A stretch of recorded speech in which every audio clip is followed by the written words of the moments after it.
ஆச்சி பாதாம் ட்ரிங்க். ஆச்சி பாதாம் ட்ரிங்க் ஒன்னு வாங்கினா ஒன்னு ஃப்ரீ.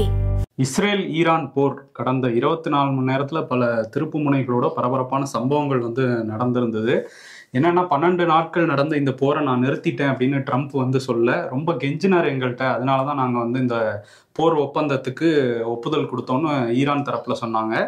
இஸ்ரேல் போர் நிறுத்த ஒப்பந்தத்துக்கு ஒப்புதல் கொடுத்திருந்தாலும் அதை மீறிட்டு ஈரான் எங்களை தாக்குது, அதனால நாங்கள் பதிலடி தாக்குதல் கொடுப்போம், அதுவும் தீவிரமா இருக்கும் அப்படின்னு சொல்லியிருந்தாங்க.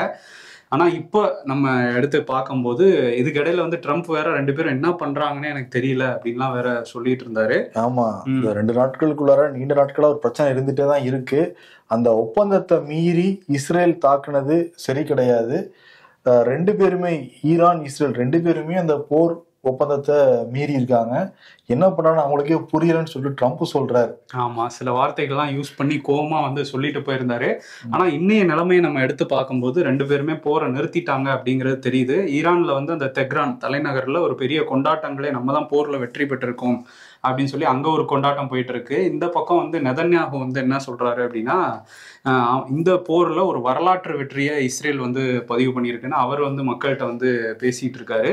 ட்ரம்ப்புமே என்ன கிளைம் பண்றாருன்னா, அந்த ஈரான்ல போய் அவங்களோட அந்த விமானப்படை விமானங்கள் போய் தாக்குதல் நடத்தினாங்கல்ல 3 நியூக்ளியர் சைட்ஸ்ல, அது வரலாற்றிலே ஒரு மிக சக்சஸ்ஃபுல்லான ஒரு தாக்குதல் அது அப்படின்னு சொல்லிட்டு அவர் சொல்லிட்டு இருக்காரு. அதே நேரத்துல அந்த தாக்குதல்ல எந்த ஒரு டேமேஜும் பெரிய அளவுல ஆகல அப்படின்னு சொல்லி நியூயார்க் டைம்ஸ், CNN எல்லாம் செய்தி வெளியிட்டு இருந்தாங்க. அது ஒரு சின்ன பின்னடைவு தானே தவிர அந்த கட்டமைப்பு முழுமையா தகர்க்கப்படலை அப்படின்லாம் சொல்லியிருந்தாங்க. அது எல்லாமே ஃபேக்குன்னு ட்ரம்ப் இப்ப சொல்றாரு. ஃபேக்ட் செக் பண்ணி ட்ரம்ப் சொல்லிக்கிட்டு இருக்காரு. அதுதான் ஃபேக்டான்னு நமக்கு தெரியல, அவர் சொல்றாரு இப்படின்னு. ஆனா எது எப்படியோ 3 பேருமே எங்களுக்கு கிடைச்ச வெற்றின்னு சொல்றாங்க. அவங்களுக்கு கிடைச்ச வெற்றியாவே இருக்கட்டும். இனிமேலாவது அந்த பிராந்தியத்தை அமைதி திரும்புறதுக்கு எல்லாருமே ஒரு உறுதி எடுத்துக்கணும். கண்டிப்பா. ஆனா இஸ்ரேல் அடங்குற மாதிரியே தெரியல. காசால அந்த தாக்குதலை திரும்ப தீவிரப்படுத்தி இருக்காங்க. ஆமா, அந்த காசால உணவுக்காக காத்திருந்த மக்கள் கிட்டத்தட்ட நிறைய ஆயிரக்கணக்கான மக்கள் உணவுக்காக காத்துட்டு இருந்திருக்காங்க. அங்க துப்பாக்கி சூடு நடத்தி 44 பேர் உயிரிழந்துட்டாங்க. அதுக்கு இஸ்ரேல் தரப்பு என்ன சொல்றாங்க அப்படின்னா, இல்ல அவங்க வீரர்கள் நோக்கி முன்னோக்கி வந்தாங்க, அதனாலதான் நாங்க சுட்டோம், இறப்பு எண்ணிக்கை என்னங்கிறது எங்களுக்கு தெரியாது, விசாரணை முடிவுதான் தெரியும் அப்படின்னு சொல்றாங்க. ஆனா 44ங்கிறாங்க. சாப்பாடுக்காக கையேந்தி நிக்கிறவங்களை கொல்றது, பெண்களை கொல்றது, குழந்தைகளை கொல்றதுன்னு இது அடுத்தடுத்து நடந்துகிட்டே தான் இருக்கு. இந்த உலக நாடுகள் அமைதியை வேடிக்கை பார்த்துட்டு தான் இருக்காங்க. அந்த காட்சியெல்லாம் பார்க்கறது ரொம்ப பரிதாபமா இருந்தது. இதுல 62 பேர் கவலைக்கிடமா வேற இருக்காங்களாம். இப்ப அந்த இறப்பு எண்ணிக்கைங்கிறது காசா பகுதியில 56,000 கடந்திருக்கு. இது அபிஷியலான நம்பர்ஸ். இதை தாண்டி அதிகமா இருக்கும்னு தான் அங்க போனவங்க, நேரடியா போனவங்க சொல்றாங்க. ஆமா, இதுல உடல் ஊனமுற்றோரோட எண்ணிக்கையை மட்டுமே 1,30,000 தாண்டும் அப்படின்னு சொல்றாங்க. ரொம்ப ஒரு கொடூரம் இந்த காசா பகுதியில நடந்துகிட்டே தான் இருக்கு. ஆமா, காசால இப்படி ஒரு கொடூரம் நடக்குதுன்னா அந்த உக்ரைன் போர் அதுவுமே 3 ஆண்டுகளுக்கு மேல நடந்துட்டு இருக்கு. இப்ப ரஷ்யா ஒரு மிசைல் அட்டாக் பண்ணியிருக்காங்க உக்ரைன்ல. அதுல கிட்டத்தட்ட 26 பொதுமக்கள் உயிரிழந்திருக்காங்க. ஏன்னா குடியிருப்பு பகுதிகளில் அந்த மிசைல்ஸ் போய் விழுந்திருக்கு. இந்த 3 ஆண்டுகள்ல உக்ரைன்ல மட்டும் 12,000 பொதுமக்கள் கொல்லப்பட்டிருக்கதா ஐநா சொல்றாங்க. இப்போ திரும்ப ஜெலன்ஸ்கி எங்களுக்கு உதவி வேணும், ஆயுதங்கள் இல்லை அப்படின்னு மேற்கத்திய நாடுகள் கிட்ட திரும்பியும் கோரிக்கை வச்சிருக்காரு. இன்னும் இந்த உலகத்தில் நடந்துட்டு இருக்கிற இந்த 2 வாரமே முடியணுங்கிறதா எல்லாருடைய எதிர்பார்ப்புமே.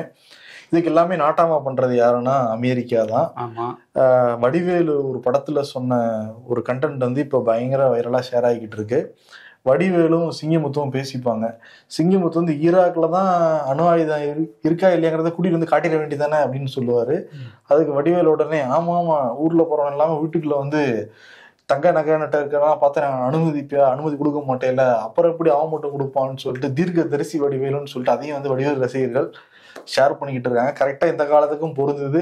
இந்த அமெரிக்கா நாட்டாமா பண்ணுது பல நாடுகளுக்கும் அப்படின்னு. ஆமா, அந்த காட்சியில நடிச்ச 2 பேருக்கு நடுவுலயே ஒரு போர் இருக்கு, அது வேற விஷயம். அமெரிக்கா பத்தி பேசிட்டு இருந்தோம். அந்த ஸ்டூடெண்ட்ஸ் வீசாக்கான ப்ராசஸ்ல எல்லாரோட சோஷியல் மீடியா ஹேண்டில்ஸையும் கொடுக்கணும், அதை பத்தி நாங்க ஆய்வு பண்ணிட்டு தான் வீசா கொடுப்போம்லாம் சொல்லியிருந்தாங்க. இப்போ இந்தியாவில் உள்ள அமெரிக்க தூதரகம் என்ன சொல்லியிருக்காங்கன்னா, அந்த FMJன்னு கேட்டகரைஸ் பண்ணி வீசா கொடுக்குறாங்களா, அது எல்லா வீசாஸ்க்குமே அந்த சோஷியல் மீடியா ஹேண்டில்ஸை அவங்க ப்ரைவேட்டாக வச்சுருந்தா அதை பப்ளிக்காக மாற்றிடணும் அப்படிங்கிற ஒரு இதை வெளியிட்டிருக்காங்க. இது உடனடியாக இம்மீடியட் எஃபெக்டில் இது நடைமுறைக்கு வருது அப்படின்னு சொல்லியிருக்காங்க. இனிமே விசா வாங்கணும்னா அந்த செட்டிங்ஸ்லாம் போய் மாத்தணும் போல எல்லா சோஷியல் மீடியா ஹேண்டில்லையும். ஆமா, சில சோசியல் மீடியாலேயே நமக்கு ஃப்ரெண்ட் ரெக்வஸ்ட் கொடுப்பாங்க, ஆனா பிரைவேட்ல வச்சிருப்பாங்க. யார் என்னன்னே நமக்கு தெரியாது, வெரிஃபை பண்ண முடியாது. நமக்கே அவ்வளவு சிக்கல் இருக்கிறப்ப எப்படிங்க வெரிஃபை பண்றது? நீங்க அமெரிக்காக்கு எதிராக ஏதாவது ஸ்டேட்டஸ் போட்டிருக்கீங்களா இல்லையான்னு பாக்குறதுக்கு. ஆமா, அதுலயும் அயர்லாந்துல எல்லாம் வந்து பல நாடுகள்லயும் இதை வந்து பண்ணிட்டு இருக்காங்க யூஎஸ் எம்பசிஸ்.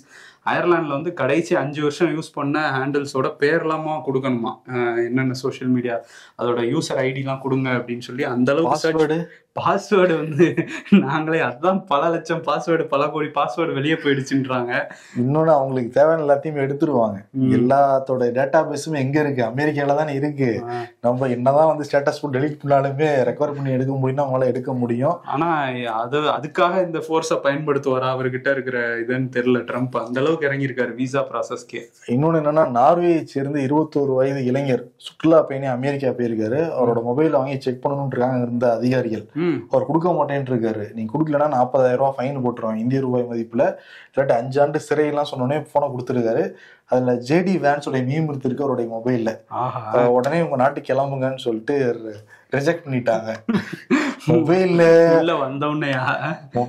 நிறைய விஷயம் இருக்கதான் செய்யும். இன்னும் சொல்ல போனா அமெரிக்கால உள்ள எதிர்கட்சிகள்னு வச்சுக்கலாமே, அவங்கள ஆதரிக்கிறவங்க எல்லாரும் போன்லயுமே இவங்களை விமர்சிச்சு மீம் இருக்கு. அவங்க எல்லாம் நாட்டை விட்டு வெளியே அவங்க இருக்கலாம். வெளிநாட்டுல இருந்து ஒருத்தவங்க வந்து உள்ள வந்து தன்னுடைய அரசாங்கத்துக்கு எதிராக தன்னுடைய தலைவருக்கு எதிராக பண்ணிடக்கூடாதுன்னு அங்க இருக்கிற அதிகாரிகள் நினைக்கிறாங்க போல தெரியுது. எனக்கு தெரிஞ்சு நியூயார்க் டைம்ஸ், CNN எல்லாம் நியூஸ் போட்டுட்டு இருக்காங்க. அவங்க எல்லாம் வெளியேற்றிடுவாரா என்னங்கிறது தெரியல. ட்ரம்ப் இந்திரா காந்தி பிரதமரா இருந்தப்ப எமர்ஜென்சி அறிவிக்கப்பட்டது.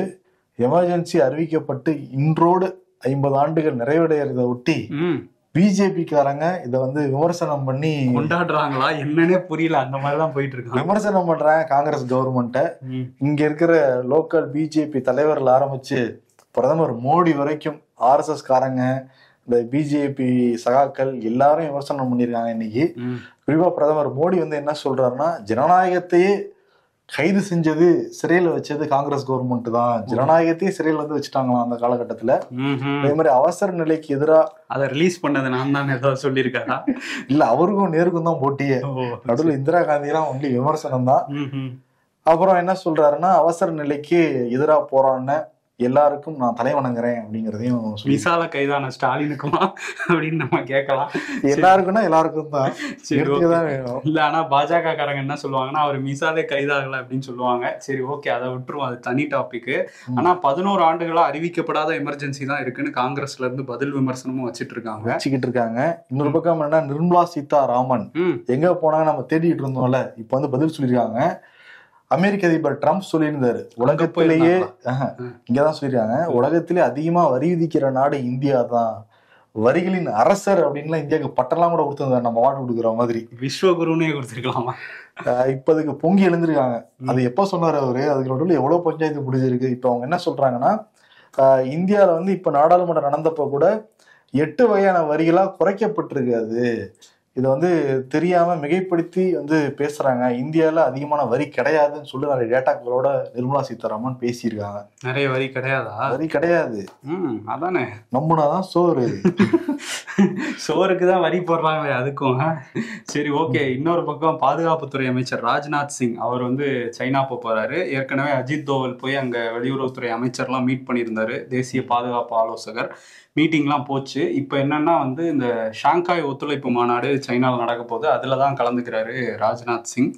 ஸோ அங்கே வந்து இந்த ஷாங்காய் ஒத்துழைப்பு மாநாட்டுக்காக பாகிஸ்தான் நாட்டிலேருந்து அமைச்சர்கள் வராங்க, உஸ்பெகிஸ்தான், பெலாரஸ், ரஷ்யான்னு நிறைய நாட்டு தலைவர்கள் வராங்க. எல்லாரோடையுமே சந்திக்கிறாராம். கொஞ்சம் சமீப காலமா அந்த சைனாவோட அந்த உறவுங்கிறது ஒரு மாதிரி ஒரு வாடி போயிருச்சு, அது மலர ஆரம்பிச்சு மேம்பட்டு இருக்கு. எப்ப இருந்துன்னா ட்ரம்ப் பதவியேற்றதுல இருந்து போன வருஷம் நவம்பர் மாசம் வெற்றி பெற்று அறிவிச்சதுல இருந்தே கொஞ்சம் இந்தியாவுக்கும் சீனாவுக்குமான உறவு சும்மா தான் இருக்கு. அப்படி இருந்தா நல்லதுதான். ஆமா. இன்னொரு பக்கம் அந்த அமைச்சர்கள் பத்தி பேசிட்டு இருக்கிறப்ப விமான போக்குவரத்துறை அமைச்சர் ராம் மோகன் நாயுடு அவர் வந்து இந்த அகமதாபாத் பிளைன் கிராஷ்ல வந்து பிளாக் பாக்ஸ் எடுக்கப்பட்டிருந்தது. அது அமெரிக்கா அனுப்ப போறாங்களா இல்லை இங்கேயே ஆய்வு செய்ய போறாங்களா நிறைய கேள்வியெல்லாம் இருந்ததுல. அதுக்கு என்ன சொல்லியிருக்காருன்னா, இந்தியாவில தான் அது வந்து ஆய்வு செய்யப்படும், அது எல்லாமே ஊகம்தான், அது வந்து நிறைய டெக்னிக்கல் விஷயம் இருக்குங்கிறதுனால பொறுமையா ஆராய்ச்சி தான் டீட்டெயில்ஸ்லாம் வெளியே சொல்லுவோங்கிறதையும் சொல்லியிருக்காரு. இப்போதைக்கு அந்த பிளாக் பாக்ஸுங்கிறது இந்தியாவில தான் ஆய்வு செய்யப்படுங்கிறது தெரியுது. இந்த மகாராஷ்டிரா தேர்தலில் பல முறைகேடுகளை பண்ணி தான் பாஜக ஜெயிச்சாங்க அப்படிங்கிறத தொடர்ச்சியாக சொல்லிக்கிட்டே இருந்தார் ராகுல் காந்தி. இப்படி பாஜக மேல குற்றச்சாட்டு வச்சோன்னா பயங்கர கோபம் ஆயிட்டாங்க தேர்தல் ஆணையம். அவங்க ஒரு நடுநிலையான அமைப்பு அப்படிங்கிறதுனால ஃபர்ஸ்ட் சொல்லிட்டே இருக்காருன்னு பதில்லாம் சொல்லிட்டு இருந்தாங்க. இப்போ ஒரு கட்டுரையை எழுதியிருந்தாரு சமீபத்தில் தான், ஒரு நாளிதழில் ஒரு ஃபுல் பேஜ் கட்டுரையெல்லாம் எழுதினோன்னா அதுக்கு பதில் கடிதமாக வந்து எழுதிட்டாங்க தேர்தல் ஆணையம். மெயிலில் அனுப்பிச்சி வச்சிருக்காங்களாம் ராகுல் காந்திக்கு. நாடாளுமன்றத்தில் வரையறுக்கப்பட்ட அந்த சட்டத்தின்படி தான் தேர்தல் வந்து நடந்திருக்கு, எந்த ஒரு முறைகேடும் இல்லை மகாராஷ்டிராவில் அப்படிங்கிறத அவருக்கு தெளிவுபடுத்தியிருக்காங்க. டவுட் இருந்தால் நேரில் வாங்க, நம்ம வந்து விவாதிக்கலாம்ங்கிற ரேஞ்சுக்கு ஒரு அரசியல் தலைவர்கள் மாதிரி கூப்பிடுவாங்கல்ல, அது மாதிரி தேர்தல் ஆணையம் ராகுல் காந்தியை நேரில் வாங்க பார்த்துக்கலாம், எங்கள் ஏரியாவுக்கு வாங்கங்கிற மாதிரி கூப்பிட்டுருக்காங்க. அடுத்து பீகார் எலெக்ஷன் நடக்க போகுது, அவர் போயிடுவாங்க அதே புகார் சொல்லிட்டாங்கன்னு வச்சுக்கோங்க. அதுதான் சொல்லிதான் எழுதியிருக்காரு, அதுல பீகார்லயும் இதேதான் பண்ணுவாங்கன்னு தான் முடிச்சிருக்காரு. ஸோ ஆகா, முன்னாடி நம்ம ஒரு கடிதம் எழுதிக்குவோம். ஆனா தேர்தல் ஆணையத்து மேல நமக்கு நம்பிக்கை இருக்கு. நமக்கு எல்லாம் நம்பிக்கை இருக்கு. ஏன் ராகுல் காந்தி காங்கிரஸ்க்கு அந்த நம்பிக்கை இல்லைங்கிறது நமக்கு புரியல. இப்ப ராகுல் காந்தி எங்க மாயமா மறைஞ்சிட்டாரு, அவரு ஏதோ ரகசியமா பண்ணிக்கிட்டு இருக்காருன்னு சொல்லிட்டு பாஜக சைட்ல இருந்து தொடர் குற்றச்சாட்டு. ஆமா, வெளியே வரமாட்டேங்கிறாரு. பாஜகவுடைய ஐடி விங் தலைவர் அமித் மால்வியா அந்த குற்றச்சாட்டை தொடர்ந்து வச்சாரு. எதிர்கட்சி தலைவருங்கிற முறையில நாட்டு மக்கள்கிட்ட அவர் சொல்லிட்டு தான் வந்து வெளியேறணும், ஏதோ பஹ்ரைனுக்கு போயிருக்க மாதிரி தகவலாம் கிடைக்குதுன்னு சொல்லிட்டு ஒரு மர்மம் ஏதோ பண்றாருங்கிற முறையே வந்து சோசியல் மீடியால எல்லாம் போட்டுட்டு இருந்தாங்க. இதுக்கு காங்கிரஸ் தரப்புல இருந்து பவன் கேரா அவர் என்ன சொல்றாரு அப்படின்னா, அவர் வெளிநாடு மர்மமாலாம் போகவே கிடையாது. எங்க போயிருக்காருன்னா பஹ்ரைன் வழியா லண்டனுக்கு வந்து போயிருக்காரு. பிரியங்கா காந்தியோடைய மகள் மியாரா வதேராவுக்கு பட்டமளிப்பு விழா நடக்குதான் லண்டன்ல. அத தாய் மாமாங்கிற முறையில வாழ்த்து சொல்றதுக்காக, பாராட்டு சொல்றதுக்காக தான் வந்து போயிருக்காரு. ரகசியமால எதுவுமே பண்ணவே இல்லை அப்படிங்கறத அவர் வந்து சொல்றாங்க. தாய் மாமானா பின்ன பாராட்டாமா இப்படி பட்டமளிப்பு விழானா சும்மாவா, இப்படி கஷ்டப்பட்டு படிச்சு முன்னேறி வராங்க. ஆமா, ஜிக்கெல்லாம் வந்து அப்படி பார்த்தா 140 கோடி மக்களும் குடும்பமா இருக்கிறதுனால எல்லாத்துக்கும் அவரால் போக முடியல, தவிர வேற ஒன்றும். ஜியோடைய பட்டமளிப்பு விழாவுக்கு யார் போயிருப்பாங்க? அப்ப அது நடந்துச்சா அப்படின்னு நான் கேட்கல, காங்கிரஸ்ல இருந்து கேட்டுக்கிட்டு இருப்பாங்க. நமக்கு அது 2 வாட்டி வாங்கியிருக்காரு, போயிருப்பாங்க எல்லாரும். ஓகே, அவங்க வாழ்த்துக்கள் சொல்லலாம். ஆனா பாத்தியா, முக்கியமான அரசியல்வாதி தலைவர்கள், அதுக்கப்புறம் முக்கியமா இந்த ஐஏஎஸ் ஐபிஎஸ் எல்லாரோட பசங்க வெளிநாட்டுல படிக்கிறாங்க. ஆமா, பசங்க மட்டும் இங்க படிக்கிறாங்கல்ல, ஹையர் ஸ்டடீஸுக்கு அங்க அனுப்பிச்சிடுறாங்க. இத்தனை ஆண்டு காலம் காங்கிரஸ் ஆட்சி வேற இங்க இருந்திருக்கு, அவங்களே அங்கதான் கொண்டு போய் படிக்கிறாங்க. ஐஐடி எல்லாம் இருக்கு. ஓகே சரி, இன்னொரு விஷயம் என்னன்னா, அந்த ஃபிளைட்ல போனாரு அப்படின்னு பேசணும். ட்ரெயின்ல வந்து முதல்வர் வேற, ஆமா, திருப்பத்தூர் வேலூர் எல்லாம் போயிட்டாரு. ஆமா, ட்ரெயின்ல போயிருக்காரு. இப்ப என்னன்னா, ட்ரெயின் கட்டணத்தை வந்து அதிகப்படுத்த போறதா டெல்லியில இருந்து வர தகவல்கள்லாம் நமக்கு சொல்லுது. ஜூலை 1ல இருந்து அதிகப்படுத்த போறாங்களாம். அந்த நான் ஏசி கோச்சஸ்க்கு அந்த எக்ஸ்பிரஸ் ட்ரெயின்ல 1 கிலோமீட்டருக்கு 1 பைசா அதிகரிக்க போறதாகவும், ஏசி கோச்சஸ்க்கு வந்து 1 கிலோமீட்டருக்கு 2 பைசா அதிகரிக்க போறதாகவும் தகவல் வந்திருக்கு. இது அதிகாரப்பூர்வமா இன்னும் வரல, பட் கூடிய விரைவில் வரும் அப்படின்னு சொல்றாங்க. ரயில்ல போன முதலமைச்சர் மு க ஸ்டாலின் ஏத்தாதீங்க, இது வந்து மக்களை பாதிக்கும் அப்படின்லாம் அந்த தகவல் வெளிவந்தோடனே வந்து பதிலாம் கொடுத்துருக்காரு அவரு. ஆனா ஏற்கனவே வந்து ஃபுல்லா ஏசி கோச்சு தான் இருக்கு, அந்த அன்ரிசர்வ் கம்பார்ட்மெண்ட்ஸே குறைச்சிக்கிட்டு இருக்காங்கன்னு ஒரு புகார் இருக்கு. இன்னொரு பக்கம் ஏற்கனவே சீனியர் சிட்டிசன்ஸுக்கு அவங்களுக்கான சலுகை வந்து ரத்து செய்யப்பட்டிருக்கு. இன்னொரு பக்கம் வந்து நார்மல் ரயிலோட வந்தே பாரத் வேகமா போகும்னு சொல்லி கட்டணமும் வந்து அதுல ஆல்ரெடி அதிகமா தான் இருக்குன்னு சொல்றாங்க. கட்டணம் அதிகமா இருக்கு, இதுக்கான நேரத்தை அதிகப்படுத்திட்டு அது வேகமா போற மாதிரியும் காட்டுறாங்க வந்தே பாரத். இப்ப கூடுதல் கட்டணமும் பண்ண போறாங்க. சிறப்பா இருக்கு. நம்ம இனிமேட்டு வந்து யாத்திரை தான் போல இருக்கு. அஸ்வினி வைஷ்ணவ் எங்கன்னு கேட்டீங்கல்ல, உட்காந்து கணக்கு போட்டு இருந்திருக்காரு எவ்வளவு ஏத்தலான்ட்டு. அதிமுகவுடைய பொதுச் செயலாளர் எடப்பாடி பழனிசாமி தலைமையில மாவட்ட செயலாளர்கள் கூட்டம் வந்து நேத்தும் நடந்தது, இன்னைக்கும் வந்து நடந்து முடிஞ்சிருக்கு. நிறைய மாவட்ட செயலாளர் அதிருப்தியாவே வந்து பேசினாங்களாம். எதுக்கு முன்னாடியே ரொம்ப சீக்கிரமா அறிவிச்சிருக்கீங்க இந்த கூட்டணிங்கிறது, தேர்தல் முடிவுகளோட நம்ம வந்து முடிவெடுத்திருக்கலாம், அந்த நேரத்துல ஒரு முக்கியமான ஃபைல் வந்துருச்சுன்னாரா, ஒரு பஞ்சாயத்து நடந்துருச்சு, அது எங்களுக்கு கூட தெரியும்னு நினைக்கிறாரு போல இருக்கு எடப்பாடி. நிறைய பேர் குறையெல்லாம் சொன்னாரா, ஃபுல்லாக கேட்டுக்கிட்டாங்க அவரு. உற்சாகமா நீ வந்து வேலை செய்யணும், பூத் கமிட்டி ரொம்ப வந்து ஸ்ட்ராங் பண்ணணும், எப்படிலாம் மக்களை போய் சந்திச்சு டிஎம்கே எதிராக பிரச்சாரம் பண்ணணுமோ எல்லாமே நீங்க வந்து பிரச்சாரத்தை முடிக்கி விடுங்க, அங்க இருக்கிற நம்ம கூட்டணி கட்சிகளோட உறவெல்லாம் வச்சுக்கோங்க அப்படின்னு இருக்காராம். தாமரைக்கு நாங்க ஓட்டு கேட்கணுமா அப்படின்னு கேட்டிருப்பாங்க அவங்க. இதுல என்னன்னா, சில பேர் வாக்குவாதத்தில் கூட ஈடுபட்டாங்களாம். குறிப்பா சொல்லணும்னா முன்னாள் அமைச்சர் விஜயபாஸ்கர், குட்கா விஜயபாஸ்கர்ல அந்த குட்கா புகார்ல சொன்னதுனால அவர் குட்கா விஜயபாஸ்கர் அடைமொழியோட அழைப்பாங்க திமுக. ஆமா, இது வந்து கரூர் விஜயபாஸ்கர். அரவக்குறிச்சியில அதிமுக நிர்வாகிகளே இல்லைன்னு வந்து சொன்னாராம். அதை நீங்க தானே நியமிக்கணும் எடப்பாடி பழனிசாமி கேட்க, செந்தில் பாலாஜி நியமிச்சுக்கிட்டு இருக்காரு அப்படின்னு சொன்னாராமா. 2 பேருக்கும் மாறி மாறி ஒரு விவாதம் வந்து நடந்துச்சாங்க. அதனால தங்கமணி வேலுமணி குறுக்கிட்டு 2 பேரும் சமாதானம் பண்ணதான் வந்து சொல்றாங்க. இப்ப எடப்பாடி பழனிசாமி கிட்ட யாரும் இப்படிலாம் ஒரு க்ளோஸ்டா சண்டை போட்டிருக்காங்களாம். ஆனா இப்படி எல்லாரும் நிர்வாகிகள் முன்னாடி வச்சு இப்படி எல்லாம் சண்டை போட்டது இல்லைங்கிறாங்க. அந்த மாதிரி காட்சிகளோட அரங்கேற ஆரம்பிச்சிருச்சு அப்படின்லாம் கூட ஒரு டாக் இருக்கு. எம்ஜிஆர் மாளிகையில எம்ஜிஆர் தான் அதுக்கு வந்து சாட்சியா இருந்திருக்கணும். எம்ஜிஆர் மாளிகைக்குள்ளார இப்படி வந்துதான் போயிருக்கு. ஓகே, ஆமா, அரவக்குறிச்சிங்கிறது அண்ணாமலை போட்டியிட்ட தொகுதி வேற, அங்கேயே நம்ம வீக்கா இருக்கோம், அதெல்லாம் பாத்துக்கங்கன்னு சொல்ல வராரா விஜயபாஸ்கர். இப்ப எல்லாம் பிஜேபி போயிட்டாங்களா? அரவக்குறிச்சியாரங்க நம்ப மாட்டாங்க. அது பிஜேபி போயிட்டாங்க நான் சொல்லல, அங்கதான் செந்தில் பாலாஜி வேலை பார்த்துட்டு இருக்காரு. சரி, ஓகே, அது அவங்களுக்குள்ள உள்ள பஞ்சாயத்து. இன்னொரு பக்கம் பிஜேபிக்கே வருவோம். அங்க நயினார் நாகேந்திரன் வந்து டெல்லிக்கு போயிருந்தாரு. போயிட்டு இந்த மேலிட பொறுப்பாளர் பாஜக போட்டிருக்காங்களா அரவிந்த் மேனன், அவரையும் கூட்டிட்டு போயிருந்தாரு. போய் அங்க அவர்தான் இவரை கூட்டு போயிருப்பாரு. இல்ல, ஆனா இப்படிதான் சரி 2 பேரும் போனாங்க.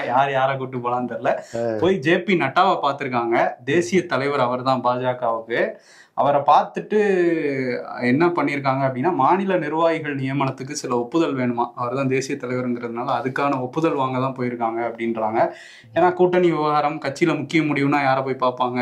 அமித்ஷாவை தான் போய் பார்ப்பாங்க. இப்ப நட்டாவை பார்த்துருக்கிறதுனால இது மட்டும் தான் நடந்துச்சுன்னு சொல்றாங்க. ஓகே, அப்ப ஏதாவது அண்ணாமலை தான் பதவி தர போறாங்களா? உறுதியா தர மாட்டாரு. நயினாரு, தமிழிசை சவுந்தரராஜன், வானதி சீனிவாசன் மாநில பதவிலாம் வேணாம், எனக்கு தேசிய பதவி தான் வேணுங்கிற ரேஞ்சில தான் அண்ணாமலை இருக்காரு. அண்ணாமலை இருக்காரு, ஆனா குடுக்குற மாதிரி இல்லையா கட்சி இப்போதைக்கு. விசிகா விருது வழங்கும் விழா வந்து நடந்தது. அங்க தொல் திருமாவளவன் வந்து நிறைய விஷயங்களை பேசியிருந்தாரு. கூட்டணி கணக்கு இதெல்லாமும் பேசியிருந்தாரு. இந்த முருகன் மாநாடை ஒட்டி, முருகன் வந்து தமிழ் கடவுள்னா சிவன், பார்வதி, கணேசன் எல்லாருமே தமிழ் கடவுள் தானே, அதை சொன்னா அவங்க எல்லாம் கோச்சுக்கிறாங்க அப்படிங்கறத சொன்னாரு. அதே மாதிரி இந்துங்கிற மதம் இதுக்கு முன்னாடி வைணவம், வைதீகம், சைவம் இப்படிதான் இருந்தது. ஆங்கிலேயர்கள் வந்ததுக்கு அப்புறம் அதை இந்து மதம் அப்படின்னு வந்து சொன்னாங்க. இந்துங்கிற மதமே கிடையாது, இவங்க அதுல வந்து ஏற்றத்தாழ்வு வச்சு அரசியல் பண்றாங்கிற மாதிரி நிறைய விஷயம் பேசியிருந்தாரு.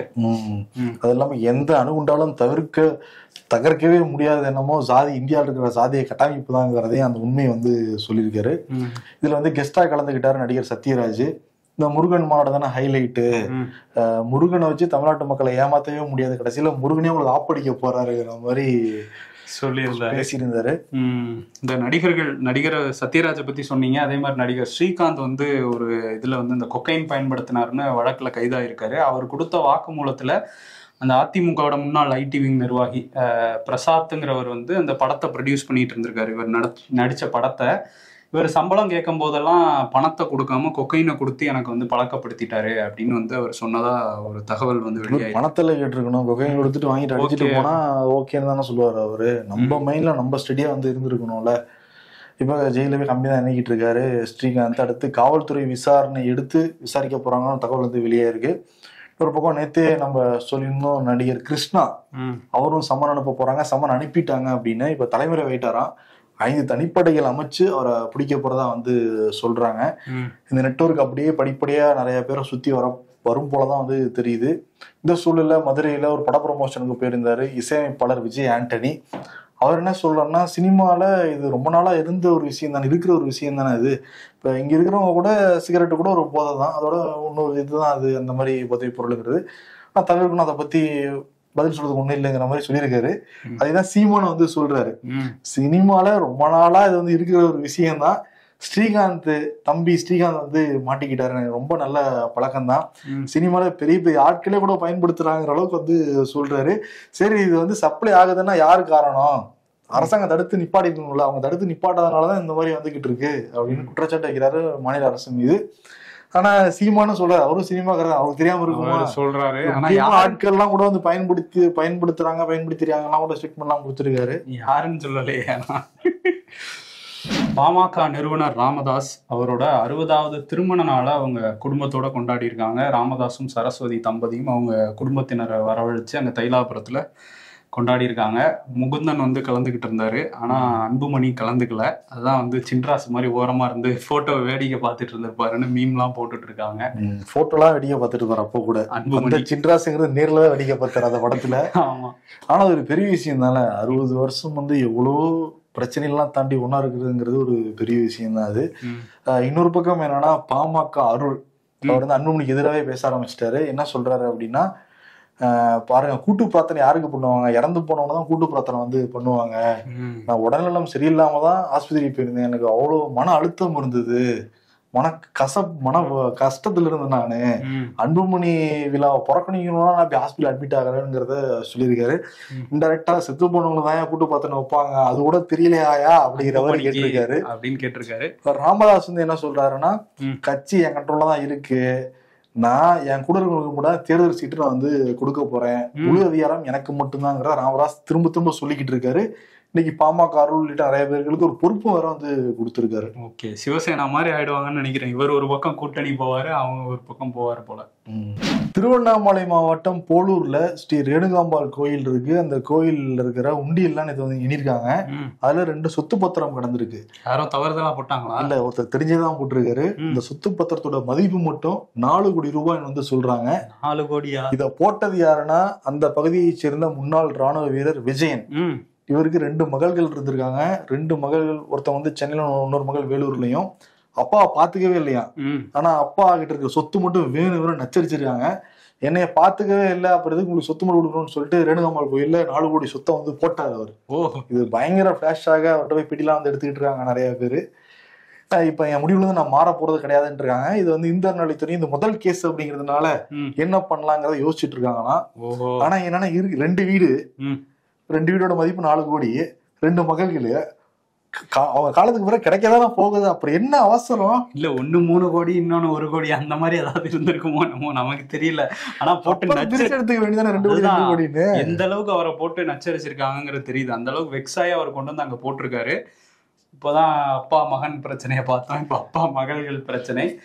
இன்னொரு விஷயம் என்னன்னா, ஒரு சோகமான செய்தி தான். மகாராஷ்டிரால சாதனா போஸ்லே அப்படிங்கிற மாணவி வந்து நீட் தேர்வு எழுதி அதுல கம்மியான மார்க் வாங்கியிருக்காங்க. அவங்க அப்பா தோண்டிராம் போஸ்லேங்கிறவர் வந்து என்ன நீ இப்படி வாங்கியிருக்கன்னு சொல்லி கடுமையா திட்டிக்கிட்டே இருந்திருக்கிறாரு. ஒரு கட்டத்துல அவங்களும் வந்து நீங்க என்ன படிச்சு கலெக்டராக ஆயிட்டீங்க அப்படின்னு சொல்லி கேட்டிருக்காங்க. எப்படி நீ என்ன கேட்கலான்னு அவர் கட்டையெல்லாம் வச்சு அடிச்சு நைட்டு ஃபுல்லா அடிச்சிருக்காரு. அவங்க அம்மா வந்து தடுத்ததையும் தாண்டி அடிச்சுட்டே இருந்திருக்காரு. அடுத்த நாள் ஸ்கூலுக்கு போனவங்க அங்கேயே மயங்கி விழுந்து உயிரிழந்திருக்காங்க.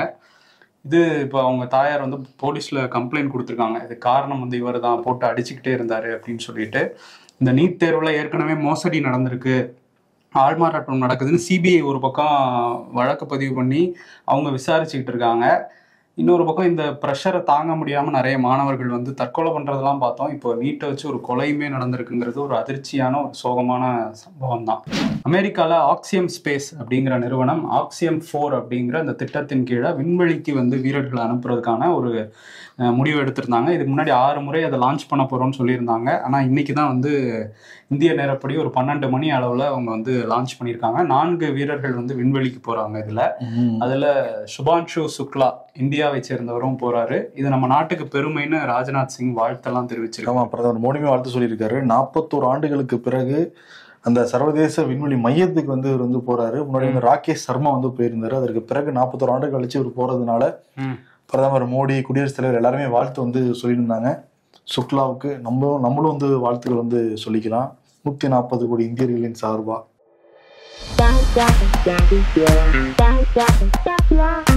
Last working day manager and colleague சொல்றாங்களாம், எங்களெல்லாம் மறந்துட மாட்டேல்ல, ஆஃபீஸ் பாலிடிக்ஸ் அண்ட் ப்ரெஷர் தாங்க முடியாம பேப்பர் போட்ட மீ அப்படியே மறைக்கிறாங்களாம். உனக்கு சம்பளமே 8000 தான்டா, ஆனா 10,000க்கு பெட்ரோல் போட்டுட்டு வேலைக்கு போயிட்டு வரியேடா.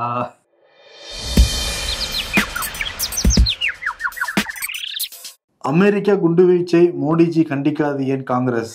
என்ன ஏன்டா கோர்த்து விடுறீங்கிற மாதிரி கேட்கிறாராம் காங்கிரஸை பார்த்து மோடி. இஎம்ஐ வாழ்க்கையில் சம்பளம் மட்டும் கெஸ்ட்ரோலா வந்துட்டு போகுது. இதோ வந்துட்டேன்.